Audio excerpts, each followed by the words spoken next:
घने जंगलों से घिरे सुरगांव के मेले से लौटते हुए राघव अपनी पुरानी बैलगाड़ी हाँक रहा था। आसमान में काले बादलों की मोटी परतें उमड़ घुमड़ कर गरज रही थीं, जैसे किसी पहाड़ी के पीछे से कोई दैत्य सांस ले रहा हो। बिजली जब भी आसमान चीरती, पूरा रास्ता एक पल के लिए सफेद चमक में नहा उठता और अगले ही क्षण गहरा अंधेरा फिर से निगल लेता। शाम ढल चुकी थी। हवा पेड़ों को ऐसे झकझोर रही थी जैसे कोई अदृश्य ताकत जंगल को खंगाल रही हो। कीचड़ भरी पगडंडी पर बैलगाड़ी के पहिए धीरे धीरे धंसते जा रहे थे और दोनों बैल थक कर रुक रुक कर चल रहे थे। हे महादेव, कैसी बरसात बरसा दी। घर लौटना मुश्किल हो गया है। चलो रे, थोड़ी और हिम्मत करो, बस गांव पहुंचना है। राघव बड़बड़ाया।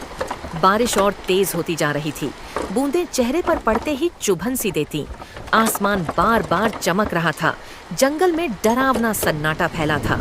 राघव का दिल जोर जोर से धड़कने लगा। उसने इस रास्ते की कई भटकती आत्माओं वाली कहानियां सुनी थीं। तभी बारिश के शोर के बीच भी साफ साफ सुनाई देती मंदिर की घंटी। अरे, ये तो किसी मंदिर की आवाज है। ऐसी रात में कौन बजा रहा होगा? राघव ने बैलों को उसी दिशा में मोड़ दिया। थोड़ा आगे जाकर उसे घने पेड़ों के बीच एक बेहद पुराना शिव मंदिर दिखाई दिया। बाहर से टूटा फूटा, लेकिन भीतर हल्की रोशनी झिलमिला रही थी। वह बैलगाड़ी रोककर अंदर गया। अंदर अजीब तरह की शांति थी। शिवलिंग के पास अगरबत्तियां जल रही थी, मानो कोई अभी अभी पूजा करके गया हो, लेकिन वहां कोई इंसान नहीं था। कोई है?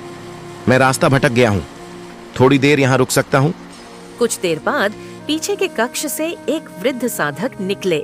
लंबा नौजवान चेहरे के साथ में गेरुआ वस्त्र और माथे पर भस्म का गाढ़ा तिलक। उनकी आंखों में गहरी शांति और चेहरा चिंता से भरा था। साधक कुछ पल उसे देखते रहे, फिर गंभीर स्वर में बोले, कौन हो बेटा? इतनी भयानक रात में यहाँ कैसे पहुँचे? महाराज, मेला देर से खत्म हुआ, रास्ते में तूफान आ गया, तभी घंटी सुनी और यहाँ चला आया। साधक कुछ पल उसे देखते रहे, फिर गंभीर स्वर में बोले, आज जंगल में रुकना ठीक नहीं। इस इलाके में रात के समय हर आवाज का अर्थ होता है और हर सन्नाटा किसी छुपी हुई शक्ति का। अगर तुमने घंटी सुनी है तो जान लो, वह हर किसी को नहीं बुलाती। इसका क्या मतलब महाराज? साधक कुछ पल उसे देखते रहे, फिर गंभीर स्वर में बोले, आज यहीं ठहर जाओ, लेकिन एक बात याद रखना, आधी रात के बाद चाहे कोई पुकारे, चाहे तुम्हारा नाम ले, चाहे रोए, किसी हाल में भी मंदिर से बाहर मत जाना। हर आवाज इंसान की नहीं होती। राघव ने सिर हिलाया। साधक ने उसे फल और पानी दिया, एक पुरानी चटाई और कंबल भी। राघव लेट गया।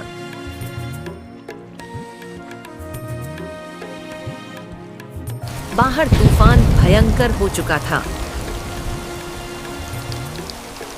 रात और गहरी थी। तभी धीरे धीरे एक आवाज उभरी, बहुत परिचित, बहुत करीब। राघव बेटा, बाहर आजा। मैं तेरी माँ हूँ। तू देर से लौटा, मैं तुझे ढूंढती यहाँ तक आई हूँ। राघव की आंखें खुल गईं। आवाज अब और साफ हो चुकी थी। माँ की बिल्कुल असली आवाज। ये माँ कैसे हो सकती है? वो तो गांव में है। आवाज और पास आई। बेटा, मेरी मदद कर, मैं मुश्किल में हूँ। ठंडी बारिश में भीग रही हूँ, बाहर आजा। राघव कांपते हुए दरवाजे की ओर बढ़ा। तभी किसी ने उसका हाथ जोर से पकड़ लिया। वह चौंक कर मुड़ा। रुको बेटा, एक कदम बाहर भी मत रखना। वह तेरी माँ नहीं है। यहाँ की छाया तुम्हारे मन को पढ़ लेती है। जिससे तुम्हारा सबसे गहरा प्रेम होता है, उसकी ही आवाज बनकर बुलाती है। बाहर वह आवाज रोते हुए, राघव मुझे छोड़ मत, अगर तू नहीं आया तो मैं बच नहीं पाऊंगी। राघव रो पड़ा। महाराज, वह तो माँ ही है, मुझे जाने दीजिए। अगर तू बाहर गया तो सुबह यहाँ तेरे पैरों के निशान भी नहीं मिलेंगे। बहुत लोग इस छलावे में फंस गए और कभी लौटे नहीं। फिर साधक शिवलिंग के सामने बैठ गए और मंत्र जपने लगे। एयूएम नमः शिवाय, एयूएम त्र्यंबकम यजामहे, एयूएम काल भैरवाय नमः, मंत्रों की गूंज से पूरा मंदिर कांपने लगा। बाहर की आवाज चीखी। तुम मुझे रोक नहीं सकते, मैं फिर आऊंगी हर बार। साधक ने मंत्र तेज किए। मंदिर में अजीब ऊर्जा फैल गई। धीरे धीरे वह परछाई की आवाज धुंधली पड़ने लगी और आखिरकार बिल्कुल थम गई। बेटा, अब वह लौट गई है। भोलेनाथ ने रक्षा की है। अब आराम करो। राघव कांपते हुए पूरी रात जागता रहा।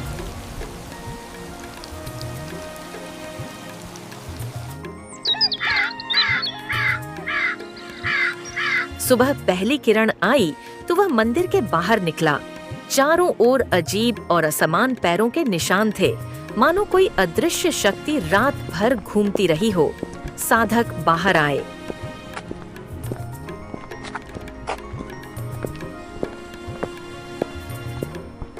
ये निशान उसी छाया के हैं। वह पूरी रात कोशिश करती रही कि तुम्हें बाहर खींच ले जाए। वह तुम्हारे अपनेपन के प्रेम का इस्तेमाल करती है। माँ, भाई, पिता, जो सबसे प्रिय हो, उसी की आवाज बन जाती है। कुछ देर सोचने के बाद महाराज, वह आखिर है कौन? साधक ने गहरी सांस ली। कभी यह भी एक इंसान थी, वसुंधरा नाम की एक औरत। पति की मौत ने उसे पागलपन तक पहुंचा दिया। एक भयंकर रात में उसने इसी जंगल में अपनी जान दे दी। तभी से उसका दुख उसकी आत्मा से चिपक गया। वह अकेलापन सह नहीं पाती, इसलिए किसी भी यात्री को अपने जाल में फंसाकर साथ ले जाती है। अगर तुम भी बाहर जाते तो तुम भी सुबह तक कहीं नहीं मिलते। राघव के रोंगटे खड़े हो गए। उसने साधक के चरणों में झुककर धन्यवाद दिया। मुझे नहीं, शिव को कहना। साधक मुस्कुराए। श्रद्धा और विश्वास यही रक्षा करते हैं। इतना कहकर बाबा चले गए।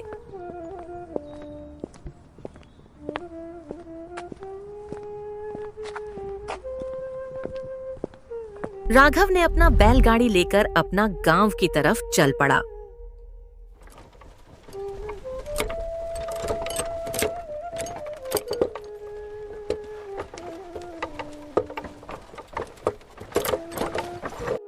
राघव घर जाते ही अपनी माँ से कहता है, मैं बहुत डर गया था। उसने रात की पूरी घटना सुनाई। ये बात पूरे गांव में फैल गई। तब से कोई भी उस जंगल में रात होने के बाद नहीं जाता। तो हेलो दोस्तों, क्या हाल है? उम्मीद है आप लोग अच्छे से होंगे। दोस्तों, मैं इस पे काफ़ी समय से अपने चैनल पे काम कर रहा हूँ और इस तरीके के मोरल स्टोरी मैं बनाता हूँ और यूट्यूब पे अपलोड भी करता हूँ। और दोस्तों, मैं बनाना सिखाता था। जैसे मैं अपने यूट्यूब चैनल पे मोरल स्टोरी किस तरीके से बनाया जाता है, कार्टून वीडियो किस तरीके से बनाया जाता है, इस टॉपिक पर हम काम कर रहे थे। लेकिन क्या हुआ कि उस पर व्यूज बहुत कम आ रहा था और ऑडियंस लोग पूरा वीडियो देखते नहीं थे, फुल वॉच करते नहीं थे। इसकी वजह से व्यूज भी न के बराबर ही आता था। इसके लिए मैं अपने चैनल पर स्टोरी भी बनाना स्टार्ट कर दिया। और स्टोरी बनाने का फ़ायदा यह है कि आज के टाइम में मेरा चैनल अच्छा खासा ग्रो भी है और थोड़ा बहुत इनकम भी होता है। अगर इस तरीके का अगर आप लोग भी अगर अपना वीडियो बनाकर यूट्यूब चैनल पे डालना चाहते हैं और वीडियो बनाना सीखना चाहते हैं तो सबसे पहले हमारा वीडियो में एक प्यारा सा कमेंट और लाइक और हाइप जरूर करें, ठीक है। और इसमें ज़रूर बताएं कि आपको कौन सा टॉपिक पे काम करना है और कैसा टॉपिक पे हम काम करके आपको बताएं ताकि आप सीखकर काम कर सके, ठीक। आप देख सकते हैं किस तरीके से हम मोबाइल से कितना बेहतरीन क्वालिटी में और काइनमास्टर की मदद से